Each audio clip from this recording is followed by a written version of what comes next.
Tras haberse conocido la sentencia de la condena por prevaricación y malversación por la Audiencia Nacional del exconsejero de la Comunidad de Madrid Alfredo Prada, las reacciones no han parado de sucederse a lo largo de las últimas horas.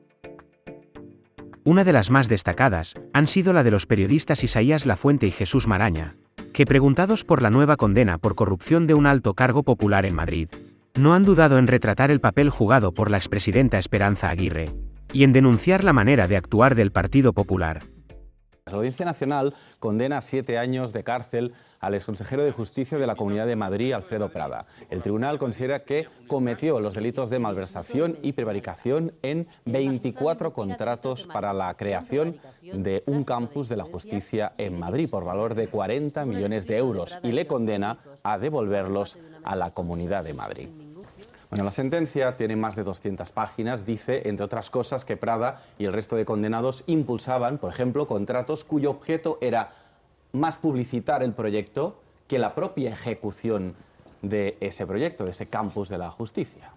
Un pufo, ¿no? Se llama esto.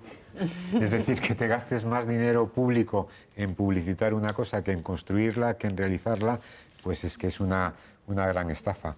Bueno, llega la condena, bienvenida sea. Todavía se puede recurrir, por supuesto, no es firme, pero claro, el problema es que llega muy tarde ya. Es que hay que empezar a recordar qué era la Ciudad de la Justicia, cómo se vendió este proyecto, quién estaba al frente claro, porque todo esto arrancó a principios de los años 2000, creo que el proyecto se paralizó en 2009, claro. Es decir, que estamos hablando de un asunto de hace muchísimos años cuando gobernaba Esperanza Aguirre. Que había cientos de miles de madrileños que no habían nacido todavía, y ahora llega ya la sentencia, ¿no? Entonces, bienvenida sea la sentencia, bienvenida sea la condena, si efectivamente el delito se ha demostrado, pero es una justicia que llega demasiado tarde. Y a lo largo de estos años hemos ido conociendo sentencias sobre gente que también ha estado alrededor de quien gobernaba entonces, que era Esperanza Aguirre, Ignacio González, Granados, que tuvo, digamos, este récord de entrar en la cárcel que él mismo construyó e inauguró. Un montón de ranas, decía ella, ¿no? Y claro, que la dueña de la granja de ranas no haya sido tocada por ninguno de estos procedimientos es un poquito extraño. Bienvenida sea de todas maneras la condena, pero yo creo que llega demasiado tarde, demasiado tarde. Esperanza Aguirre tuvo que declarar en el juicio como testigo y allí explicó que el proyecto no se tiró adelante porque justo le pilló en plena crisis económica y que no había dinero para llevarlo a cabo. Creo que ahora la actual presidenta de la Comunidad de Madrid quiere relanzar ese proyecto, Jesús.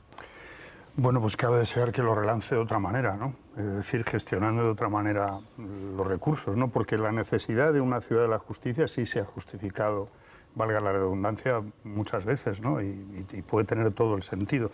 Pero a mí me ha llamado la atención, entre otras muchas citas de la sentencia, la que dice, entre otras cosas, que en esa contratación, en esos contratos que has citado, que se han hecho durante años y por los que se condena a Prada por más de 40 millones de euros, dice, se obviaron toda previsión económica, cualquier estudio de costes, se eludieron todos los controles administrativos, se infringió la normativa aplicable y se externalizaron prácticamente todas las actividades de la sociedad.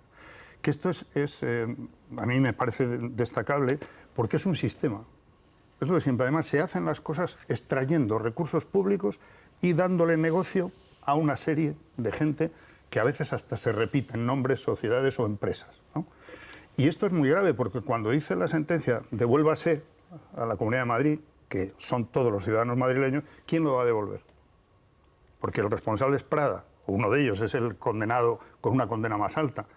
Pero ¿y los que se beneficiaran de una historia en la que solo se hacía publicidad y no se construía lo que se publicitaba? ¿Que hicieron negocio con ellos? Es decir, es muy difícil seguir esa pista de que van dejando las ranas, ¿no? Y esto sí que es un perjuicio ya definitivo para los intereses de los madrileños, ¿no? Y es un sistema que siempre pasa por, insisto, utilizar recursos públicos para que alguien haga negocio privado. Sobre la responsabilidad política, convendría recordar también que Alfredo Prada, Pablo Casado, le puso al frente, digamos, de la vigilancia, la oficina del cargo, me parece que se llamaba en el Partido Popular, que era una oficina que se tenía que preocupar por detectar posibles casos de corrupción. ¿Y eso fue después de abandonar la Consejería de la Comunidad de Madrid? Le mantuvo ahí hasta que se abrió juicio oral. Es decir, que la responsabilidad política en la elección, en la vigilancia y sobre todo en la asunción de responsabilidades de cara a los ciudadanos no solamente afecta a los delincuentes, que al final terminan juzgados, condenados y en la cárcel, cosa que está muy bien, ¿no? La responsabilidad política también afecta a quien los señaló, a quien los buscó, a quien los situó ahí, a quien los mantuvo y a quien permitió que todas estas cosas, por acción o por omisión, sucedieran.